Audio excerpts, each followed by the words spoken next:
আৰু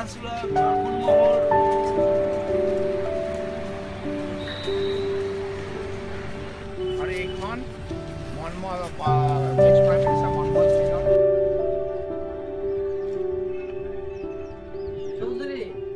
ইয়াত তেওঁলোকে গছ কটাৰ বদলি আগত সেইসোপা গছ আগতে ৰুই ল'ব লাগিছিল। তাতকৈ নদীৰ মাজেদি দলংখন দিলে কি হয়? ইয়াতেতো প্ৰব্লেম নাই, গছ নকটাকতো পাৰি। আৰু সেইকাৰণে চৰকাৰ প্ৰশাসন সকলোৱে সেই দীৰ্ঘমাৰী আঁচনি প্ৰস্তুত কৰি আমাক জীয়াই থাকিবলৈ সেইখিনি যদি প্ৰদূষণ ৰোধ কৰিবলৈ হ'লে দলংখনৰ আগতে সেই প্ৰদূষণ মুক্ত এখন অৰণ্য গঢ়ি ল'ব লাগিব, তেতিয়াহে আমি জীয়াই থাকিব পাৰিম। দলংখনেতো প্ৰদূষণ মুক্ত কৰিবনে প্ৰদূষণযুক্ত কৰিব? প্ৰদূষণযুক্ত কৰিব। সেইটো কৰোঁতে কিমান গছ গছনি ধ্বংস হ'ব, তাৰ পৰা আমাৰ বায়'ডাইভাৰ্চিটি কি হ'ব পাৰে সেইটো নিজে অনুমান কৰিব পাৰি। সেইকাৰণে তেওঁলোকে দীৰ্ঘম্যাদী আঁচনি প্ৰস্তুত কৰি গছ নকটাকৈ যদি দলং লাগিব মানে সেইকাৰণে সেই দলংখন দিলে মানে ভাল হ'ব, গছ নকটাকৈ।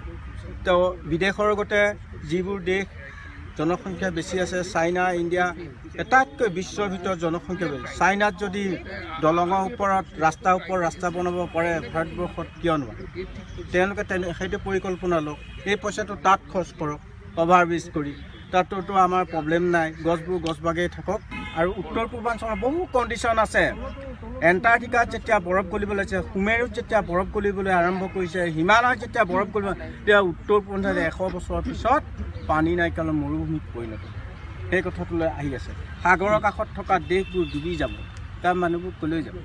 সেইকাৰণে আমাৰ বহু কণ্ডিশ্যন আছে, সেই কণ্ডিশ্যন সুৰক্ষিত কৰিব মাত্ৰ গছেই পাৰে। সেইকাৰণে বিশ্ব সন্মিলনত তেতিয়া ইভেন গ্ল'বেল কনফাৰেন্স পেৰিছত ফ্ৰান্সত যেতিয়া মোক মাতি লৈ গৈছিল, তেতিয়া কৈছিল বিজ্ঞানীসকলে ঘোষণা কৰিলে প্ৰথমবাৰ যেতিয়া যাওঁতে সমগ্ৰ বিশ্বই ধ্বংস কৰাৰ বিনিময়ত এজন মানুহে সৃষ্টি কৰাৰ কাৰণে তাত মোক সম্বোধনা জনাইছিল।